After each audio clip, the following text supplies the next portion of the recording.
오늘 하나님께서 저와 여러분에게 주시고자 하시는 은혜의 말씀의 제목은 한번 따라하겠습니다. 너희가 먹을 것을 주라. 너희가 먹을 것을 주라. 이런 제목으로 말씀 전하기를 소원합니다. 이 말씀을 읽고 듣고 보는 가운데 성령 하나님의 폭포수와 같은 은총이 저와 여러분들 심령 가운데 넘쳐나시기를 존귀하신 예수님의 이름으로 간절히 축복합니다. 오늘 이 본문 내용은 마태복음뿐 아니라 마가복음, 누가복음, 심지어 요한복음에 이르기까지 기록되어 있습니다.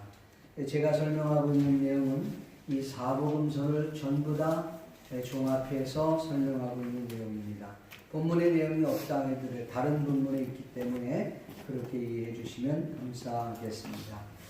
존 웨슬레에는 물질과 관련된 신조 세 가지가 있었다고 합니다. 첫째는 많이 벌자, 둘째는 많이 저축하자, 셋째는 많이 나누자였다고 합니다. 그는 평생 이 신조를 지키면서 살았다고 합니다. 옥스퍼드 대학을 다니는 그 시절 때도 그가 한 달에 약 30파운드 정도를 벌었다고 합니다. 30파운드 정도 되면 지금으로 얘기하면 한 4만 4, 5천 원 정도 되려나요? 그 정도, 한 5만 원 정도쯤 되는 돈을 가지고 살았는데 그 중에 3파운드는 하나님 앞에 11조를 드리고 나머지 부분들은 구제하는 일에 자신의 생활에 좀 사용했다고 합니다. 그리고 나서 그의 명성과 함께 그의 수입도 점점 올라서 50파운드, 그 다음 100파운드, 더 나가서 1000파운드 점점 늘어나기 시작했습니다. 그렇지만 그의 생활비는 27파운드에 그쳤다고 합니다. 그러니까 27파운드 가지고 일생을 살았다, 그렇게 보면 됩니다. 어떤 기자가 와서 그에게 당신의 전 재산을 소개해 줄 수 있겠냐라고 물었을 때 그의 대답은 아주 심플했다고 합니다. 저에게 있으면 그 돈이 될 만한 재산이 있다면 그것은 티스푼 2개입니다. 그럼 금으로 된 스푼인데 한 개는 런던에 있고 다른 한 개는 브리스톤에 있습니다. 이렇게 대답을 했다고 합니다. 이것이 내가 가지고 있는 금제 식이라고 그는 대답을 했습니다. 사랑하는 성도 여러분, 우리가 인생을 제대하는 날이 있을 것이 압니다. 군대에 갔다 온 사람들은 군대에 입대를 하고 그리고 제대를 하게 됩니다. 그런데 군대에 입대해서 군 생활을 할 때는 그곳에서 먹는 스푼, 젓가락, 식판, 그 다음에 총기, 그 다음에 뭐 필요한 모든 무포 전부 다 국가에서 제공을 해줘요. 제대할 때쯤 되면 그가 신고 있었던 워카 그리고 군복 외에 자신이 처음 가지고 입대했을 때의 그 사제품 외에는 가지고 나오지 않습니다. 모두 다 반납하게 되어 있습니다. 여러분 인생에 제대하는 날도 그와 같을 겁니다. 여러분의 자녀들도 물질도 성공도 명예도 여러분이 사역하고 있는 그 사역도 모두 반납하고 주님 앞에 서야 할 것입니다. 주어진 기간 동안 하나님이 허락하셔서 내가 사용했던 모든 것들을 모두 다 반납할 준비를 하지 않으면 안 된다는 것입니다. 이것이 어쩌면 그리스도인의 자세일 것이라 생각을 합니다. 오늘 본문 내용을 좀 간략하게 소개해 드리고자 합니다. 요한의 제자들이 예수님께 찾아왔습니다. 그리고 예수님에게 요한이 죽었다고 하는, 그러니까 세례 요한이 그 시체를 가져다가 장사를 치르고 돌아와서 예수님께 세례 요한이 죽었다는 소식을 전해줍니다. 예수님은 그 이야기를 듣고 세례 요한이 죽었다는 이야기를 듣고 배를 타고 한적한 곳으로 가게 됩니다. 그리고 그곳에서 또 홀로 아마 한적한 곳으로 가려고 했을 것입니다. 그때에 예수님이 그 한적한 곳으로 가신다는 것을 알고 많은 사람들이 각 마을에서 군중들이 예수님을 따라갔습니다. 그리고 심지어는 병든 자, 귀신 들린 자들을 같이 데리고 주 앞에 갔어요. 예수님이 내릴 쯤 됐을 때는 이미 많은 군중들이 그곳에 와 있었습니다. 예수님께서는 슬픔도 뒤로 한 채 그 많은 군중들을 보시고는 성경에 보니까 불쌍히 여겨 그들을 고쳐주셨다. 병든 자를 고쳐주셨다. 그렇게 말씀을 했습니다. 말씀을 가르치고 병든 자를 고쳐주고 귀신들을 내쫓고 복음을 지금 그곳에서 또 전하셨습니다. 시간이 얼마나 지났을까요? 지금으로 말하면 4시 한 반, 5시 정도쯤 되니까 날이 어둑어둑되어지기 시작합니다. 제자들이 예수님께 찾아와 말합니다. 예수님, 날이 어두워지고 또 이곳은 빈들인지라 먹을 것이 없습니다. 이 사람들을 각 마을로 내보내서 그곳에서 먹을 걸 사먹고 그곳에 쉬게 하는 것이 좋을 듯 싶습니다. 그냥 이대로 내버려 두다가는 그들이 그냥 지나가다가 집으로 가다가 아마 지쳐 쓰러질지도 모르겠습니다. 주님께서는 그 말씀을 들으시고 갈 것 없다. 너희가 먹을 것을 저들에게 주라고 말씀을 합니다. 제자들은 말하기를 우리에게 200데나리온이 있다 한들 이들에게 어떻게 먹을 것을 다 제공해 주겠습니까? 또 돈이 있다 한다 할지라도 이 빈들에서 무엇으로 그들에게 다 이것을 제공할 수 있겠습니까? 그때 예수님이 너희에게 먹을 것이 어느 정도 있느냐 물었습니다. 안드레가 예수님께 가져 나오면서 팡 5개와 물고기 2마리가 여기에 있습니다. 이것 가지고 누구 코에 붙이겠습니까? 주님께서 제자들에게 거기에 앉아있는 그 잔디에 사람들에게 50명 내지는 100명씩 앉히라 하시고 예수님은 그 떡과 그 팡과 그 물고기를 가지시고 하나님 앞에 기도합니다.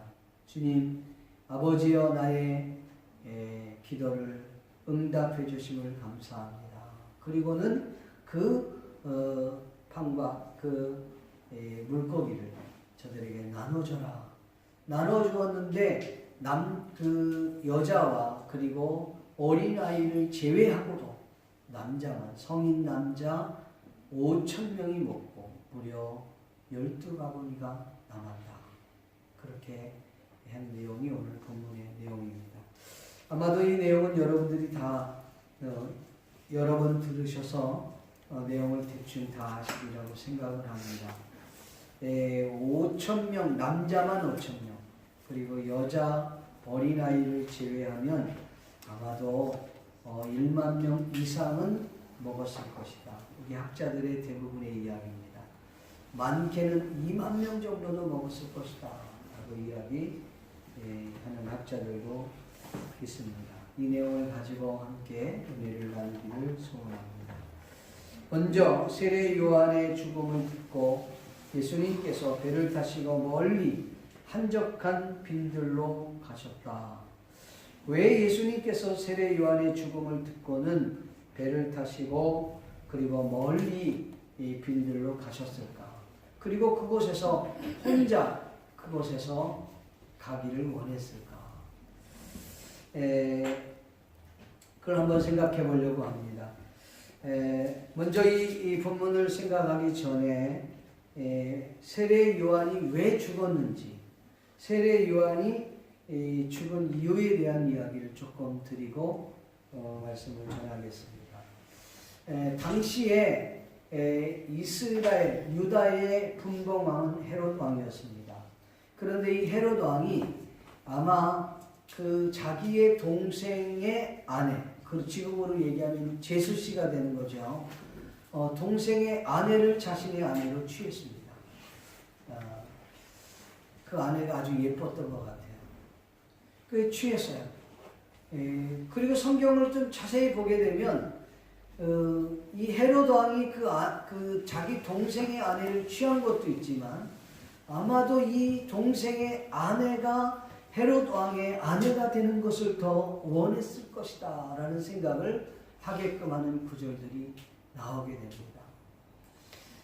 어쨌든 그와 같은 불륜을 범하는 것을 세례 요한은 두고 볼 수가 없었던 것입니다.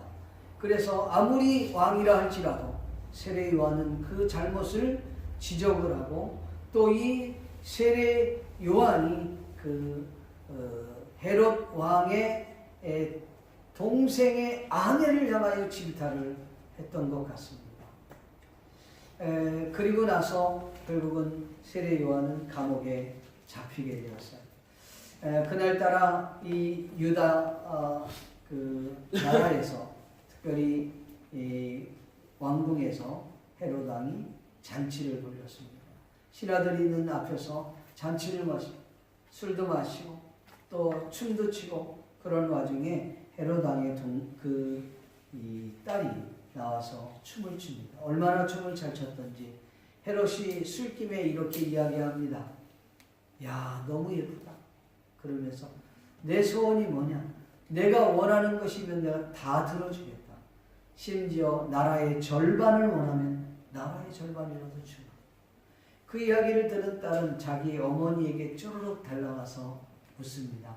아버지가 이렇게 얘기하는데 뭐라고 얘기하는 게 좋을까요?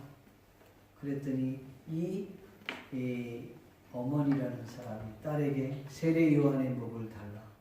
그렇게 요구를 합니다. 그래서 왕은 자신의 명예도 있고 사실 세례 요한을 두려워하는 마음도 있었지만 그 왕의 권력의 힘을 가지고 결국은 세례 요한의 목을 칩니다. 그리고 죽여버립니다. 왜냐하면 이 헤롯 왕의 그 아내가 되었던 그가 더 이상 자신의 이름이 사람들 입에 오르락 내리락 하는 구설수에 오르는 것을 원치 않아야죠. 그 딸에게 세례 요한의 목을 요구했다. 그래서 죽었습니다. 세례 요한의 제자들은 그래서 세례 요한의 시신을 가져다가 장사를 치르고 그리고 예수님께 이 보고를 드렸던 것입니다. 먼저 우리가 세례 요한에 대해서 보면서 그러면 예수님과 세례 요한에 대해서 한번 생각해 보려고 해요. 예수님과 세례 요한은 어떤 관계였는가? 인간적으로 볼 때는 친척의 관계예요. 말 그대로 얘기하면 가족 관계가 되었다는 것이지요. 세례 요한과 예수님 태어나기로는 세례 요한이 6개월 먼저 태어났습니다. 그리고 예수님은 6개월 후에 태어났어요. 그러니까 우리 교회로 말하면 로이하고 조엘이 정도 되는 거예요. 조엘이가 로이보다도 한 6개월인가 8개월 앞서죠. 네. 그러니까 그 정도 쓴 거예요. 그러니까 어렸을 때부터 그냥 소꿉놀이 하면서 자랐던 거예요. 그러니까 중마고국이면서도 또한 형이면서도 친구처럼 지내왔던 것이죠. 어렸을 때부터 30살 넘도록 같이 왕래하며 서로가 좋은 관계 속에 살았던 사람이 바로 세례 요한이었다는 것이죠. 그랬던 그 세례 요한이 죽은 시체로 예수님 앞에 온 것입니다. 예수님이 얼마나 가슴이 아팠겠어요. 예수님이 인간의 본성을 갖고 있기 때문에 너무나도 가슴이 아팠던 것이죠. 그렇기 때문에 예수님이 어쩌면 홀로 배를 타고 그 멀리 빈들로 가시지 않았겠고 그곳에서 그 세례 요한에 대한 생각을 또 그 슬픔을 잊으려고 했었을지도 모릅니다. 사역적으로 볼 때 예수님과 세례 요한의 관계는 어떤 관계였을까? 정말 밀접한 관계였어요. 왜냐하면 세례 요한이 스스로 자신을 두고 이렇게 얘기합니다. 선지자의 예언과 같이 나는 광야에 외치는 소리다. 주의 길을 예비할 자이다. 그가 오실 길을 곱게 하기 위해서 내가 왔다라고 그는 선포합니다. 뿐만 아니라 예수님께서 공생의 사역을 하기 앞서 예수님으로부터 세례 요한으로부터 예수님이 세례를 받게 됩니다. 세례를 준 자가 세례 요한이었어요. 그러면서 세례 요한은 예수님을 보면서 이렇게 말합니다. 보라, 세상 죄를 지고 가는 하나님의 어린 양이라. 그렇게 선포했던 자도 세례 요한입니다. 사람들이 그렇게 말합니다. 세례 요한을 향하여서 내가 선지자냐? 선지자도 아닌 내가 왜 세례를 주느냐? 그렇게 말했을 때 이 세례 요한은 말합니다. 나는 물로 세례를 주거니와 내 뒤에 오시는 이는 성령으로 세례를 주실 것이다. 나는 그의 신들매 풀기도 감당할 수 없는 아주 연약한 존재라고 스스로가 자기를 낮추어 이야기했던 것입니다. 그러면서 그가 마지막 이런 고백합니다. 예수님 그는 흥해야 하겠고 나는 쇠하여야 하리라. 다시 말하면 그 예수 그리스도는 떠오르는 태양이고 나는 지는 해라. 이렇게 설명을 했던 것입니다. 그랬던 바로 세례 요한. 예수님께서도 세례 요한에 대해서 아주 칭찬을 하셨습니다. 어떻게 칭찬을 하셨냐면 여자가 낳은 자 중에 세례 요한보다 더 큰 이는 없다. 물론 천국에서 이야기 얘기한 것이 아니라 이 땅에서 여자가 낳은 자 중에 세례 요한보다 큰 이는 없다라고 예수님이 칭찬을 했어요. 그렇게까지 했던 이 세례 요한이 너무나도 허무하게 갑작스럽게 목이 잘려서 죽었다고 하니까 이 예수님의 마음은 너무나도 가슴이 찢어질 듯 아팠던 것입니다. 그래서 배를 타고 한적한 빈들로 가시게 된 것입니다. 그런데 문제가 생겼습니다. 많은 사람들이 예수님께서 가시려는 그곳을 미리 알고 주님이 오시기 전에 그 장소에 미리 다 와서 기다리고 있었던 것입니다. 예수님께서 그곳에 도착하자마자 많은 군중들과 병든 자들, 귀신 들린 사람들을 보면서 불쌍히 여기시며 그들의 병을 고쳐주셨다라고 성경은 말씀하고 있습니다. 오늘 본문 말씀 14절 말씀에 보면 같이 한번 읽어볼까요? 시작! 예수께서 나오사 큰 무리를 보시고 불쌍히 여기사 그 중에 있는 병자를 고쳐주시니라. 아멘. 여기에서 우리는 한 가지 예수님을 통해서 배울 점이 있습니다. 예수님께서는 개인의 슬픔보다 사역을 우선시했던 것을 볼 수 있습니다. 쉬운 일은 아니지만 예수님께서는 슬픔을 뒤로한 채 하나님의 거룩한 나라를 우선시했다는 것을 볼 수 있습니다. 성경 마태복음 16장 31절 말씀에 보면 너희는 먼저 그의 나라와 그 일을 구하라. 그리하면 이 모든 것들을 너희에게 더하여 주시리라. 하고 그 말씀처럼 예수님은 몸소 친히 이 말씀을 실천에 옮기셨던 것입니다. 여러분, 우리가 지난번에도 배웠던 말씀입니다마는 예수님께서 말씀을 가르치고 있는데 예수님의 제자들 중에 어떤 제자가 예수님께 말합니다. 예수님, 제가 예수님을 따르기를 원합니다. 제가 주님을 따르기 원합니다.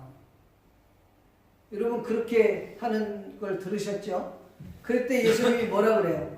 뭐 여우도 뭐 굴이 있고 날아다니는 새도 제 집이 있는데 나는 머리 둘 곳이 없다. 인자는 머리 둘 곳이 없다. 그렇게 말씀. 그러니까 그렇게 해도 너 날 따라오겠냐? 그런 얘기를 듣고 또 어떤 제자가 네 주님, 제가 주님을 따르겠습니다. 그런데 한 가지 문제가 있는데 우리 아버님이 지금 돌아가셨어요.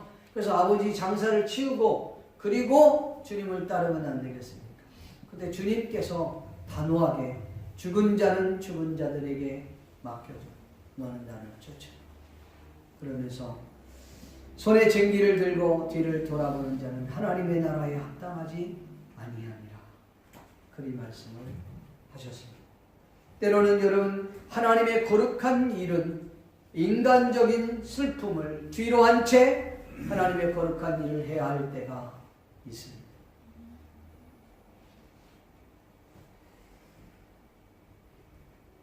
예수님께서는 세례 요한의 그 죽음을 두고 너무나도 가슴이 아팠지만 그 아픔과 슬픔을 뒤로 한 채 많은 군중들을 보고 병들어 있는 자들을 보고 질병에 사로잡히고 사탄에 사로잡혀 있고 귀신에 사로잡혀 있는 이들을 불쌍히 여기시고 그들을 고치는 일에 집중하셨다고 하는 사실입니다. 여러분, 제 기억으로는 우리나라에 처음 복음을 증거했던 토마스라고 하는 선교사가 있었어요. 그도 이 복음을, 이 조선 땅에 복음을 전하기 전에 앞서 있는 복음이 전했던 그 장소에서 그리고 배를 타고 오다가 자녀를 잃고 자기의 아내를 잃어버립니다. 그러면 여러분 본국으로 돌아가야죠. 그럼에도 불구하고 그는 그 슬픔을 이기고, 아니 그 슬픔을 뒤로 한 채 선교를 위해서 조선에 자신의 몸을 담고 그리고 이곳에 와서 복음의 전도 책자를 전하고 순교하게 되는 것입니다. 하나님의 거룩한 일이라는 것이 그렇습니다. 때로는 인간적인 슬픔을 뒤로하고 하나님의 거룩한 나라를 우선시해야 될 그럴 때가 있다는 것입니다. 두 번째로 우리가 생각할 수 있는 것은 너희가 먹을 것을 주라고 말씀하신 예수님의 모습을 우리는 생각하게 됩니다. 제자들이 예수님께 말하기를 주님, 날이 어두워지고 빈들에는 먹을 것도 없으니 사람들로 하여금 마을로 내려가서 먹을 것도 구하게 하시고 그리고 그곳에서 쉬도록 하는 것이 좋을 듯 싶습니다. 그랬더니 예수님께서 너희가 먹을 것을 주라 그렇게 말씀을 하십니다. 여러분 본문 15절 16절 말씀을 함께 읽어볼까요? 시작. 저녁이 되매 제자들이 나가되 이곳은 빈들이요 때도 이미 저물었으니 우리를 보내어 마을에 들어가 먹을 것을 사 먹게 하소서. 예수께서 이르시되 갈 것 없다 너희가 먹을 것을 주라. 예, 그렇게 말씀을 하셨습니다. 제자들은 말합니다. 주님, 우리에게 200데나리온이 있어도 이 많은 사람들을 감당하기는 어렵습니다. 설령 우리에게 200데나리온이 있다 할지라도 이 빈들에서 어디서 이 먹을 것들을 구해서 이들에게 나눠준다는 말입니까? 예수님께서 너희가 가지고 있는 먹을 것이 어느 정도 되느냐? 팡 5개와 물고기 2마리가 있습니다. 주님께서는 그 빈들에 사람들에게 50명씩 되는 100명씩 자리에 앉히라 하시고 그것을 내게로 가져오라 말씀하시고 그리고 주님이 축복 기도하며 하늘을 우러러 축사했다고 했습니다. 아버지여 나의 기도를 응답해 주심을 감사합니다. 그리고는 그 팡과 그 물고기를 나누라 했습니다. 그런데 5,000명이 넘고 5,000명이 먹고 12바구니나 남았다. 성경에는 5,000명이 배불리 먹었다 그렇게 말합니다. 여자와 어린아이를 제외하고도 그렇게 많은 사람들이 먹었다고 하면 1만 명 이상을 먹었다고 하는 것입니다. 자, 그렇다면 예수님께서 왜 제자들에게 너희가 먹을 것을 주라고 말씀을 하셨을까요? 제자들이 200데나리온 가지고도 이들을 다 먹일 수 없다는 그 사실 또한 예수님이 모를 리 없을 텐데 왜 제자들에게 그렇게 너희가 먹으라고 말씀합니다. 제자들이 무슨 능력이 있고 대단한 능력을 가진 존재들이 아니라는 사실을 예수님은 누구보다 더 잘하셨을 것인데 왜 제자들에게 그리 말씀하셨을까? 여러분, 예수님께서는 군중들의 필요를 채워줘야 할 책임이 제자들에게 있음을 일깨워주기 위함이었다라고 생각을 합니다. 사실 제자들이 육체적 필요도 우리가 채워줘야 될 중요한 사건이기도 합니다. 또한 영적인 필요를 채워줘야 될 책임도 이 제자들에게 있음을 예수님은 그들에게 알려주기 위함이었습니다. 여러분, 그래서 여러분 초대교회에 보면 제자들이 두 가지를 다 합니다. 하나는 구제하는 일과 그 다음에 영적으로 복음 전하여 많은 영혼들을 건지는 사역을 해요. 이 두 가지 사역을 다 해요. 그런데 그들이 다 힘드니까 이제 그 안수 집사를 7을 세워갖고 구제하는 일을 그들에게 맡기고 자신들의 영혼 구원하는 일에만 매진하겠노라고 하지 않습니까?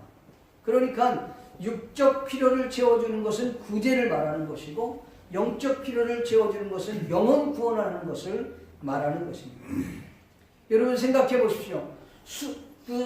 호흡이 곤란해서 죽어가고 있는 사람에게 여러분 산소 호흡기를 끼워주고 그렇게 해서 살려주는 것이 나은 것이죠. 산소 호흡이 부족한 사람에게 여러분 감기약을 지어주면 되겠습니까? 안 되는 것이죠. 수술할 사람에게는 수술을 해야 되고 감기약을 처방할 사람에게는 감기약을 처방하는 것이 옳은 거예요. 그런데 수술할 사람에게 감기약을 처방하죠.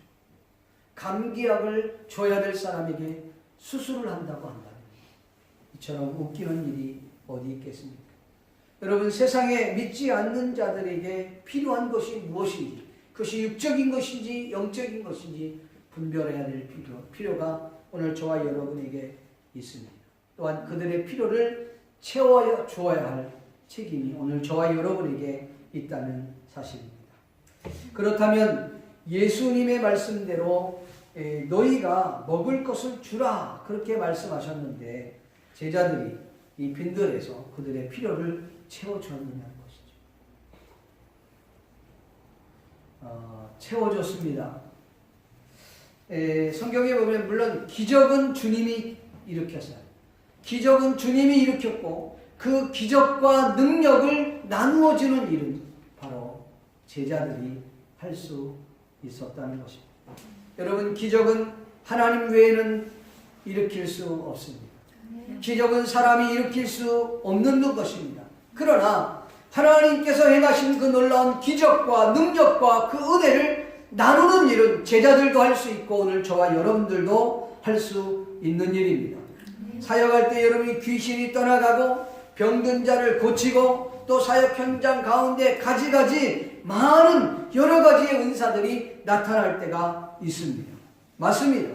그러나 여러분 착각하지 말아야 될 것이 사역 현장에 그와 같은 능력이 나타났다 할지라도 그것은 나의 능력이 아니에요.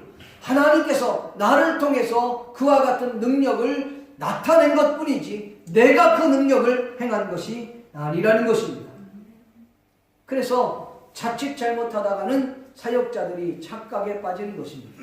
여러분 왜 이단들이 문제가 되는지 압니까? 또 왜 이단들이 생기는 줄 아십니까? 이단들은요 어떻게 보면 기존 신자들보다 신앙생활 더 잘해요. 얼마나 그 열심은 특심인지 모릅니다.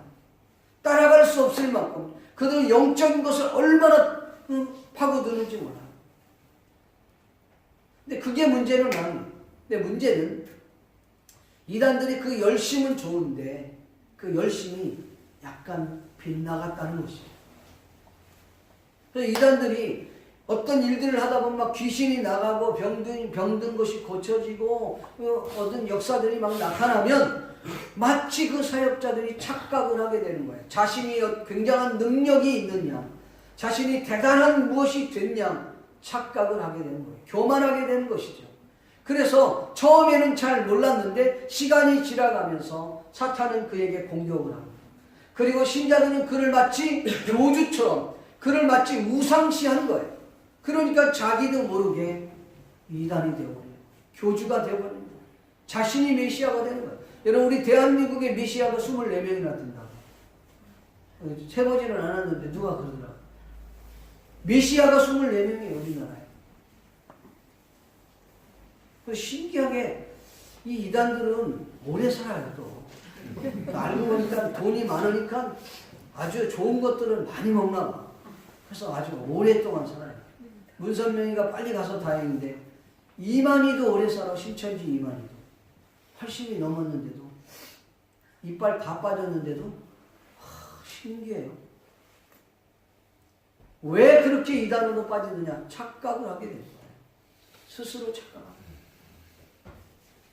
여러분 기억해 주십시오. 사역자들은 하나님의 은혜와 능력을 나누는 일을 하는 것입니다. 좀 더 정확하게 말하면 하나님의 기적과 능력과 은혜를 전달하는 사역이 오늘 사역자들의, 오늘 저와 여러분의 사역이라는 것입니다. 비록 하나님께서 우리를 통해서 기적과 능력이 나타났다 할지라도 그것은 자신의 능력이 아니라 하나님께서 나를 통해서 일한 것뿐임을 명심할 수 있기를 바랍니다. 또한 그 기적과 능력, 그 은혜를 나누어주는 사역에 저와 여러분이 쓰임받기를 주님의 이름으로 축복합니다. 아멘. 그것으로 인하여 자신을 드러내는 그런 어리석은 사람들이 되지 않아야 될 줄로 압니다. 그렇게 교만하게 되면 이단으로 빠지고 교만하게 되고 결국은 믿음에서 떠나게 되는 것입니다. 한국에 보면 한국에서 하나님의 말씀을 연구해서 그 말씀을 다른 사람에게 전달해주는 사역하는 단체가 있습니다. 근데 거기에 사역하는 단체의 중요한 그 포커스 주제가 뭐냐면 성원 운반 일념이라 그렇게 되어 있어요. 하나님의 성경의 말씀을 운반하는데 자신이 모든 전력을 쏟겠다는 것입니다. 성경적인 것입니다. 맞습니다.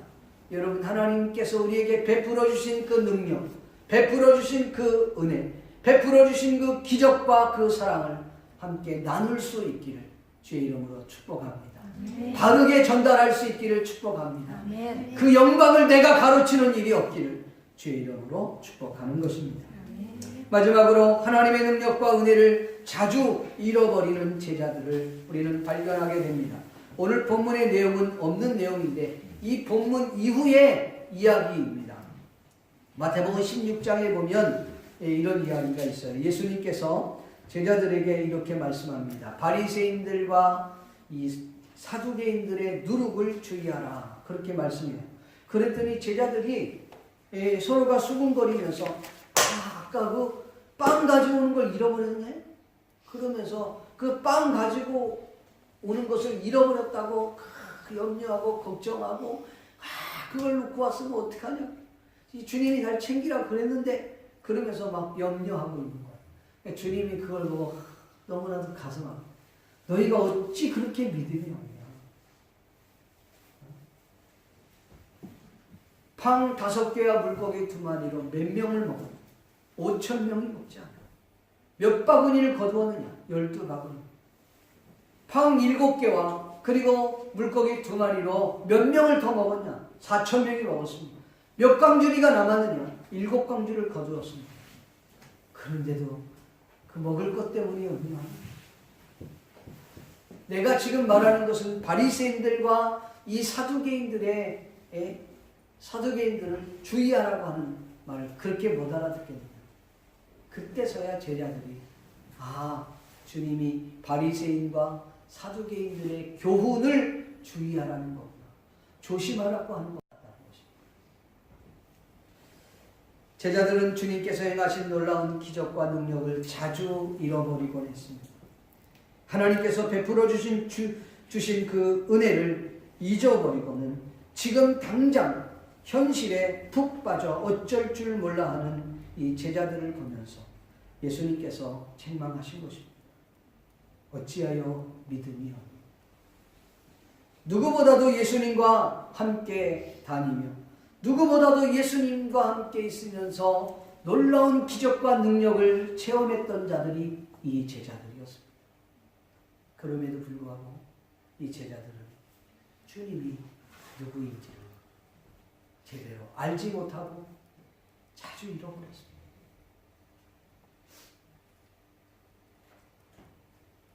사랑하는 성도 여러분, 저와 여러분들의 신앙을 한번 점검해 보기를 원합니다. 현실에 안주하고 지금 당장 눈앞에 있는 문제 앞에 사로잡혀 아무것도 할 수 없습니다. 공상에만 빠져 있는 이 제자들처럼 오늘 저와 여러분이 자신의 이익에만 사로잡혀 있고 있지는 않습니다. 주님께서 나에게 허락한 그 놀라운 비전에는 관심이 없고 당장 내 눈앞에 있는 문제에 파묻혀서 아무것도 보지 못하고 아무것도 행동하지 못하고 있는 저와 여러분들을 만약에 주님이 보신다면 뭐라고 말씀하실까요? 너희가 어찌하여 그렇게 믿음이 없느냐? 그렇게 말씀하시고 아니면 우리의 신앙생활을 주님이 보시고는 내 믿음이 너를 구원하였느니라 하시며 칭찬하실 거예요. 사랑하는 성도 여러분, 옛말에 이런 말이 있습니다. 원수는 물에 새기고 은혜는 돌에 새긴다 하는 말이 있습니다. 이 말의 뜻은 원수는 빨리 잊어버리고 은혜는 오래 간직하라고 하는 말의 뜻일 것입니다.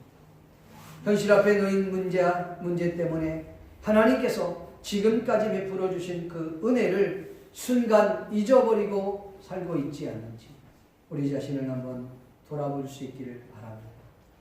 한 해가 벌써 저물어가고 있습니다. 이 한 해가 지나가기 전에 하나님께서 베풀어 주신 그 은혜와 능력과 그 기적과 그 사랑을 여러분 잊어버리지 않고 기억할 수 있기를 주님의 이름으로 축복합니다. 뿐만 아니라 그 놀라운 기적과 능력과 은혜, 그 사랑을 나뿐만 아니라 또 다른 사람들에게 나누어주고 전달하는 일에 귀하게 값지게 쓰임받는 저와 여러분이 되기를 존귀하신 예수님의 이름으로 간절히 축원합니다. 말씀 믿기를 소원합니다. 사랑하는 성도 여러분, 예수님께서 슬픔도 뒤로 한 채 주님의 나라를 위해서 자신이 말씀을 가르치고 귀신을 내쫓으며 병든 자를 고치며 복음을 전파하는 일에 집중하셨던 것처럼 오늘 저와 여러분들도 그렇게 되기를 원합니다. 자신의 삶에만 매여있지 아니하고 자신의 앞에 있는 현실 앞에서만 파묻혀 있지 아니하고 하나님께서 주신 그 기적과 능력을 위해서 하나님이 나라를 위해서 그 복음을 위해서 여러분이 최우선을 다할 수 있기를 주의 이름으로 축복합니다. 너희는 먼저 그의 나라와 그 일을 구하라. 그리하면 이 모든 것을 너희에게 더하여 주시리라고 했습니다. 그러니까 우리가 은혜 받는 일에 최선을 다하고 이 받은 은혜를 나누는 일에 최선을 다하면 오늘 저와 여러분의 현실의 문제는 하나님이 점점 해결해 주실 줄로 믿습니다. 뿐만 아니라 제자들에게 주님이 말씀하기를 너희가 먹을 것을 주라 말씀했던 것처럼 오늘 저와 여러분들이 믿지 않는 이 영혼들에게 그의 필요를 채워줄 수 있기를 원합니다. 육적인 필요도 채워줄 뿐 아니라 영적인 필요를 채워줄 수 있는, 그래서 하나님께서 베풀어 주신 그 기적과 능력과 은혜와 그 사랑을 우리가 나누어주고 전달하는 일에 우리가 최선을 다할 수 있기를 주의 이름으로 축복합니다. 그 은혜를 잊지 않는 모든 성산의 가족들 되기를 준비하신 예수님의 이름으로 축복합니다. 기도하겠습니다. 하나님 아버지 감사합니다. 이 시간 우리가 하나님 앞에 마음의 무릎을 꿇었습니다. 주님, 너희가 먹을 것을 주라 말씀입니다. 하나님, 이 복음을 전하고 이 기쁜 소식을 전하고 우리를 위하여 2000년 전에 오신 그 예수 그리스도를 나누어주고 전달하며 내가 경험한 그 예수 그리스도를 온 세상에 알면 우리의 삶을 투자하게 주시옵소서. 아버지 하나님, 이 시간 우리가 연약합니다. 부족합니다. 그러나 주님은 기적을 베풀어 주시고 주님은 능력을 행해 주시고 주님이 베풀어 주신 그 은혜와 그 사랑 우리는 나눌 수 있게 주시옵소서. 잊어버리는 자가 아니라 그 은혜를 기억하고 또 널리 전파하는 일에 앞장서는 모두가 다 될 수 있게 해 주시옵소서. 예수님의 거룩하신 이름으로 축복하며 기도하옵나이다. 찬양하시면서 준비한 예물을 드리겠습니다.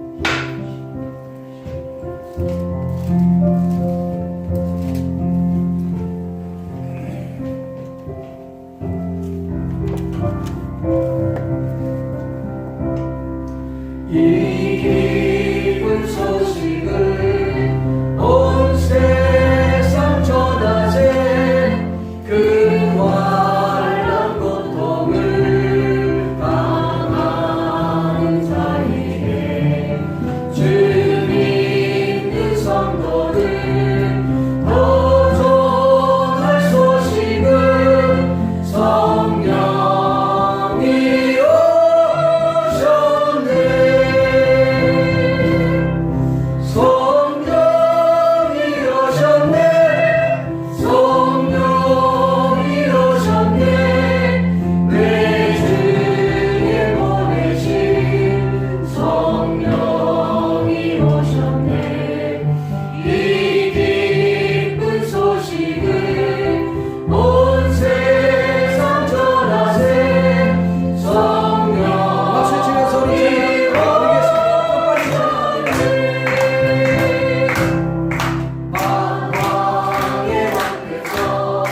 감사합니다. 주님 주신 말씀을 듣고 감사하여 귀한 예물 드렸는데 이 예물이 쓰여지는 곳에 주님의 큰 영광과 능력이 나타날 수 있게 해주시기를 원합니다. 아멘. 아버지 하나님 바라옵고 기도하옵소서. 너희가 먹을 것을 주라 말씀했던 것처럼 우리가 영적으로 충만하여서 하나님의 기적과 능력과 그 은혜와 그 사랑을 체험하고 그것을 또한 나누는 일에 전달하는 일에 최선을 다할 수 있도록 도와주시기를 원합니다. 아멘. 주님과 같이 아버지 하나님 슬픔을 뒤로한 채 인간적인 것을 뒤로한 채 하나님 거룩한 일에 매진하고 집중할 수 있는 은혜를 베풀어 주시옵소서. 받은 은혜를 잃어버리거나 주님께서 허락해 주신 그 구원의 감격을 잊어버리는 자들이 아니라 오히려 그것을 마음에 새기고 또 받은 그 놀라운 축복들을 서로 함께 나눈 우리 모두가 다 될 수 있게 해 주시옵소서. 드려진 예물을 주님이 축복하시고 제 개인과 가정과 직장과 사업터 위에 하나님께서 놀랍도록 복의 복을 드리며 주시옵소서. 하나님께서 함께 해주실 줄로 믿고 감사하며 예수님의 이름으로 축복하며 기도하옵나이다. 지금은 우리 주 예수 그리스도의 은혜와 하나님 아버지의 크신 사랑과 성령님의 감화 감동 위로 교통하시니 오늘 이 자리에 모인 모든 하나님의 자녀들 머리 위에 개인 위에 또 자녀들 위에 가족 위에 이 동경성산교회 위에 지금부터 영원토록 함께 있을지어다. 아멘.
남선교회 원래가 있다고 하니까